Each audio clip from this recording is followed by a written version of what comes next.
안녕하세요, 제이딩입니다. 에두아르도 로드리게스가 디트로이트 타이거스와 5년 계약에 합의했다는 소식이 전해지며 스토브리그가 서서히 뜨겁게 달아오르고 있습니다. 아직 공식 발표가 나지는 않았지만 이로드의 계약 총액은 7,700만 달러 이상이라고 알려져 있는데요. MLB.com에 따르면 거기에 인센티브도 붙어 있고 2년 후에 옵트아웃 권한까지 있는 선수 친화적인 계약이라고 합니다. 이로드의 계약은 이번 FA 첫 대형 계약이었는데요. 지난주에도 자잘한 계약 몇 개가 성사되기는 했습니다. LA 다저스의 앤드류 히니 영입도 그중 하나였는데요. 다저스는 히니를 1년 850만 달러에 영입하며 초토화된 선발 로테이션 한 자리를 채웠습니다.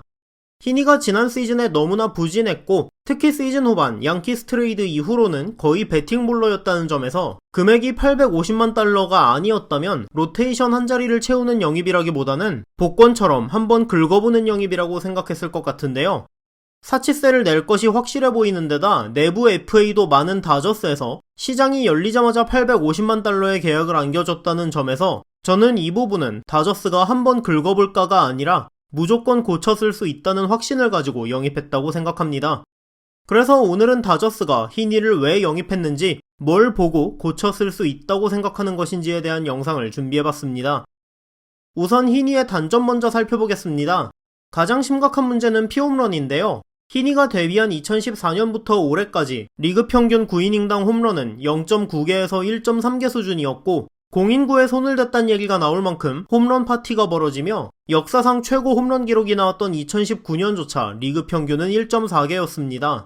히니는 커리어 8년 동안 9이닝당 피홈런이 1.6개였고 특히 21시즌 양키스 트레이드 이후로는 35와 3분의 2이닝 동안 13개의 홈런을 맞는 경악스러운 투구를 하기도 했죠. 히니는 플라이볼 투수입니다. 커리어 뜬공 비율이 39.9%로 40%에 육박하고 21년은 44.8%로 타구의 거의 반이 뜬공이었다고 해도 무방할 만큼 뜬공 비율이 높습니다. 하지만 문제는 뜬공 대비 홈런 비율인데요.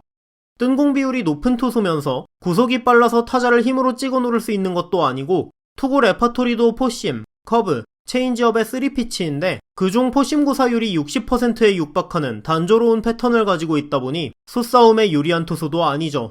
심지어 홈구장으로 써온 엔젤 스타디움과 양키 스타디움 모두 홈런이 잘 나오는 구장들이고 이런 부분들 때문에 히니는 커리어 내내 뜬공 대비 홈런비가 높았으며 올해도 18.1%로 굉장히 높은 편이었습니다. 그러면 다저스는 히니의 어떤 장점들을 보고 31살이 될 투수를 고쳐 쓸 수 있다고 판단했을까요? 가장 많이 언급되는 부분은 탈삼진 능력입니다. 저도 여러 기사에서 히니의 탈삼진 능력을 강조하며 표면적인 지표에 비해 공이 좋다는 기사를 여러 접했는데요. 히니를 데뷔 초부터 봐온 에인절스 팬으로서 히니가 성적에 비해 늘 좋은 평가를 받았다는 점은 사실이라고 말씀드릴 수 있습니다. 올해 트레이드 데드라인 때 히니를 데려갔던 양키스도 2018년부터 히니 트레이드를 문의했을 만큼 오랜 시간 그에게 관심을 가지고 있었고 당시 에인절스는 2019년에 우리도 성적 내야 돼서 그가 필요하다며 히니를 트레이드하지 않았는데 그 후로도 에인절스는 매년 성적을 못 내긴 했지만 아무튼 그 막장 중에 막장으로 알려진 에인절스 투수들 중에서 높은 평가를 받던 몇 안 되는 선수들 중 하나였습니다.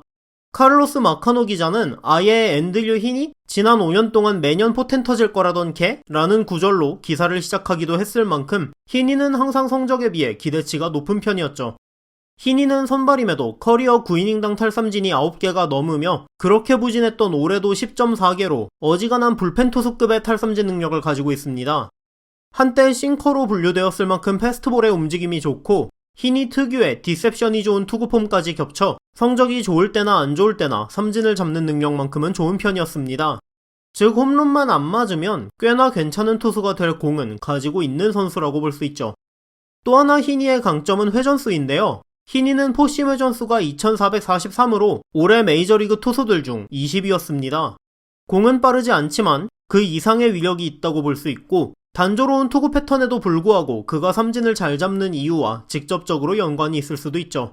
높은 회전수와 종변화가 큰 포심 덕분에 히니는 헛스윙 비율도 12.7%로 올해 100이닝 이상을 던진 투수들 중에서 24위에 랭크되어 있습니다. 그만큼 다저스는 히니가 이미 좋은 구위를 가지고 있는 투수라고 판단하고 있을 것으로 예상되죠.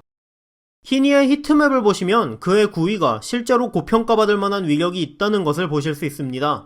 왼쪽은 히니의 올 시즌 히트맵, 오른쪽은 커리어 전체 히트맵인데요.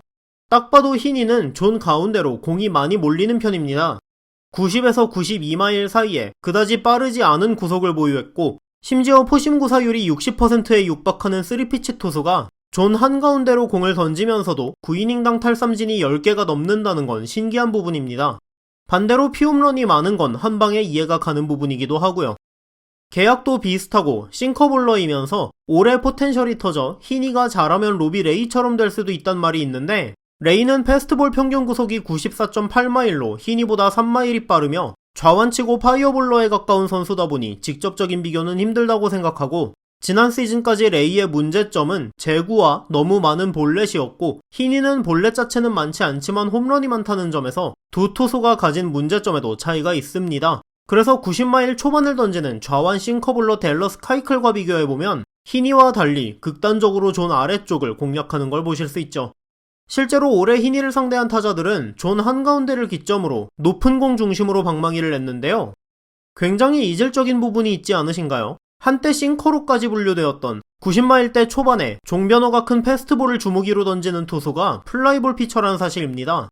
공만 보면 당연히 땅볼 유도용 투수일 것 같은데 타구의 45%가 뜬 공이며 심지어 홈런 공장장 소리를 들을 만큼 홈런이 많은 건 이상하죠.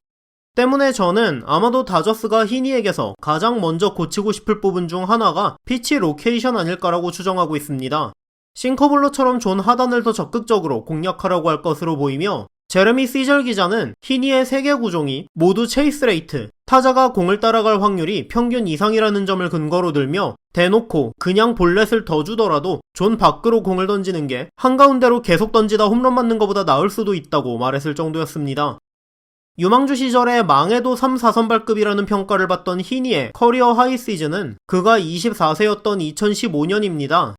이해 희니는 6승 4패, ERA 3.49의 스탯과 더불어 FIP 3.73, ERA 플러스 108로 모두 커리어에서 가장 뛰어난 기록을 남겼는데요. 아이러니하게도 그해 희니는 9이닝당 탈삼진이 6.6개밖에 되지 않았음에도 투구 내용은 제일 좋았고 그해 커리어에서 유일하게 9이닝당 피홈런이 1개가 되지 않았습니다. 그리고 2015년 희니의 히트맵은 이와 같죠. 커쇼, 슈어저가 FA로 풀렸고 프라이스는 늙었고 곤솔리는 이닝 소화 능력이 떨어지며 메이는 토미존 수술을 받은 다저스는 당장 22년의 미들 선발이라고는 뷰러와 우리아스밖에 없는 상황입니다. 설령 바우어가 재기량으로 돌아온다고 해도 선발 투수는 3명밖에 없으며 사치셀 라인도 코앞에 있을 만큼 팀 셀러리 캡도 빡빡하죠. 그런 다저스는 올 시즌 8승 9패, ERA 5.83인 31세 투수에게 로테이션의 한 자리를 맡겼습니다. 과연 다저스는 그 유명한 천사산 투수이자 오랫동안 그에게 눈독을 들였던 양키스조차 2달 만에 포기한 희니를 살려낼 수 있을까요? 오늘 영상은 여기까지였습니다. 시청해주셔서 감사합니다.